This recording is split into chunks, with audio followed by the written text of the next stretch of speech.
A phone call from God. Good morning, my child. The words floated through the air before I even opened my eyes. They weren't loud, but they were powerful, like sunlight breaking through the thick fog of my sleep. For a second, I thought I was dreaming. My body was heavy, my mind foggy, my heart bruised from too many silent battles. But that voice, calm, warm, and familiar, felt real. I blinked at the dim light spilling through my curtains. The clock showed 6:13 a.m. My phone lay beside me, its screen glowing faintly. An unknown number flashed. Still half asleep, I swiped to answer. Hello? There was a gentle pause. Then that same voice again, smooth as a melody, firm as truth. I said, "Good morning, my child." A chill ran down my spine. My lips parted, but no sound came out. Something in me, something buried deep beneath pain and exhaustion, knew that voice. "Who is this?" I whispered. A soft laugh, like the sound of rain touching leaves. "You know me." Tears filled my eyes before I understood why. My soul recognized what my mind couldn't. I swallowed hard. Are you God?" "Yes," he said. Not with thunder or fear, but with kindness so deep it broke me. My heart raced. My hands trembled. "Why are you calling me?" "Because you've been calling me with your tears." The voice of heaven. I couldn't breathe for a moment. My heart thudded in my chest, but the air around me felt different, lighter, cleaner, sacred. "You're real?" I stammered. "You're really speaking to me?" "Child," he said softly, "I have always spoken to you. You just stopped listening." His words hit hard. I closed my eyes as tears slipped down my face. "I thought you forgot me." I prayed, but nothing ever changed. "Everything changes," God replied, "but not always the way you want. I see what you cannot see. I protect what you cannot understand." I wept harder. "Then why does it still hurt so much?" "Because pain," he said, "is not punishment. It's awakening." I pressed the phone to my ear, desperate not to lose that voice. It wasn't sound, it was peace wrapping around me like a warm blanket. He continued, "You have been walking through nights so long you forgot that dawn still exists. But I never left. I was beside you in every silent cry, in every sleepless night, in every moment you wanted to give up." My lips trembled. "Then why couldn't I feel you? You were searching for me in the noise, but I live in the stillness. You wanted a miracle outside, but I was healing you inside." The broken heart. I couldn't hold it anymore. I cried. Openly, uncontrollably. The kind of crying that empties your soul. "God, I am so tired. I feel like I'm drowning in my own life. I've lost people. I've lost dreams. I don't even recognize myself anymore." "I know," he said, and there was sorrow in his voice. Not disappointment, but compassion.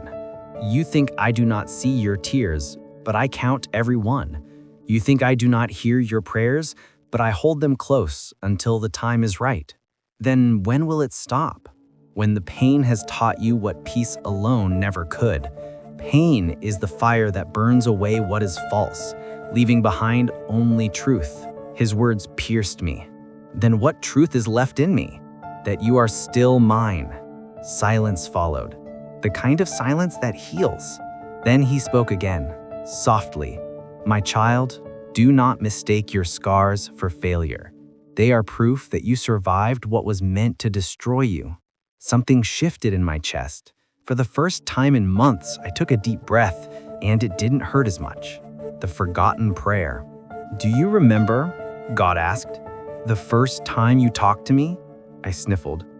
"Maybe when I was a kid. I used to pray every night before bed." "Yes," he said gently. "You prayed for your family, your dreams, even for the rain to stop so you could play outside. I remember every word." A faint smile touched my lips through the tears. "I guess life got too busy after that." "No," he replied. "Life didn't get busy. You just got afraid. You thought I stopped listening when the world stopped being kind, but I never left. You did." His words felt like both truth and mercy. I wiped my face. "I want to believe again, but it's hard. I've seen too much pain." "Faith," he said, "is not believing when everything is easy. It's holding on when you have every reason to let go. You don't need to feel strong to trust me. You only need to be honest." I nodded slowly. "Then I'm broken." "Then," he whispered, "you are exactly where miracles begin." Lessons in the storm.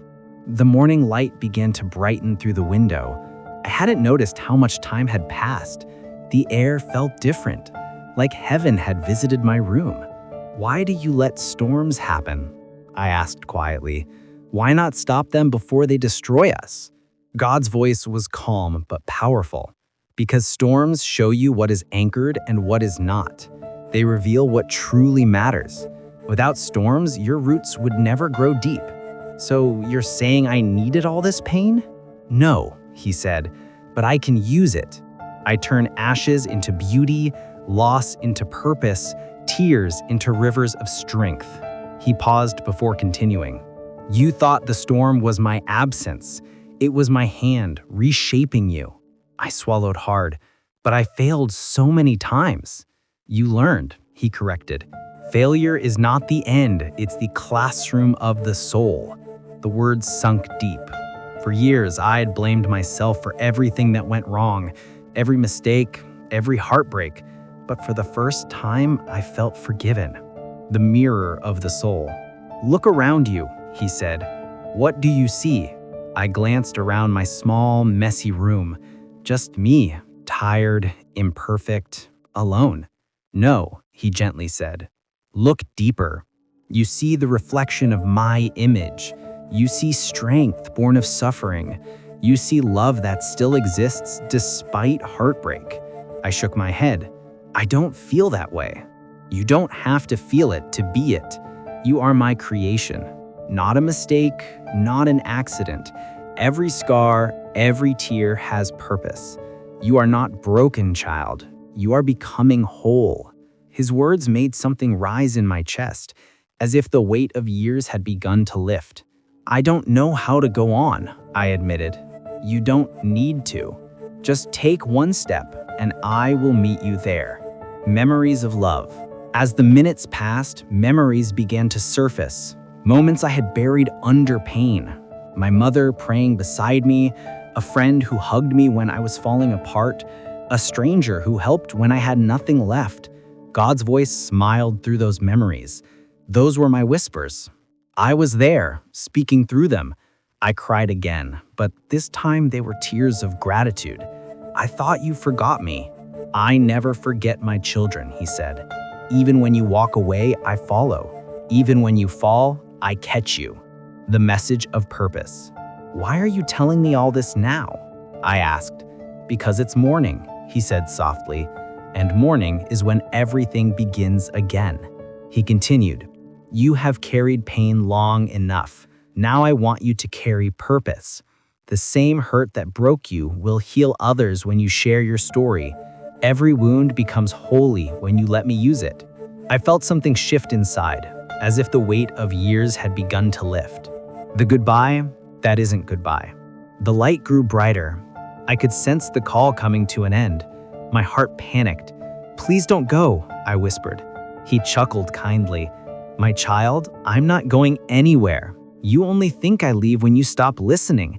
But I am always here, in your breath, in your heartbeat, in the silence after prayer. Will you call again? You don't need a phone. Just close your eyes and speak. I'll answer, always." The morning light. The line went quiet. But it wasn't the empty kind of silence I had known. It was full, alive, peaceful. I looked outside. The sun had risen completely.